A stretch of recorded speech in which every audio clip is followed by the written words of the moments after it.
Next, let's look at what are externalities. Now, an externality is a cost or benefit that is imposed to a third party who is not directly involved in the production or consumption of the good. And we will look at firstly what is a negative externality.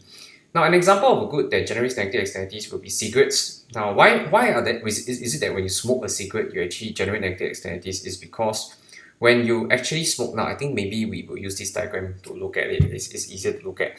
Now, when you choose to smoke, right, you will take into consideration your own private cost. Now, what is your private cost associated with smoking? You see here, it will be the cost of the cigarettes and the damage to your health. So this is your marginal private cost. Smokers also look at their own marginal private benefit, which will be here, right? Your marginal private benefit, we assume there are no positive externalities, so private benefit and social benefits are exactly the same.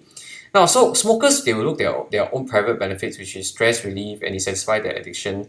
So private costs and private benefits, what does that mean? You consume demand equals to supply, you consume here at QM. Right? So why is QM not a socially optimal level of consumption? That is because there are costs that exist to third parties other than smokers. Now, when you smoke, right, and you puff your cigarette into the face of somebody else, and then someone else, okay, actually, develop things like bronchitis, breathing difficulties, or long-term exposure to your secondhand smoking, they get cancer. Okay, this obviously is exaggerating a little bit too much, but of course, the concept here is that there is a cost to a third party that's not accounted for by the smoker.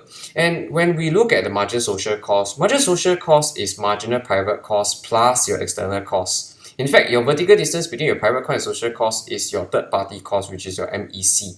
Now, so when we look at the entire society's cost, we should look at the socially optimal level of consumption, which is where MSC is equals to MSB at QS. So the socially optimal level of consumption should be at QS, but since you consume at QM, which is the market equilibrium, rather than socially optimal level, we have a problem of what we call overconsumption. Now, a positive externality would be the exact reverse, and let's see the case of a flu vaccination. Now, when you decide whether you want to go for flu vaccination, you take into consideration your own private cost here, which is the cost of your vaccination and how much time you take.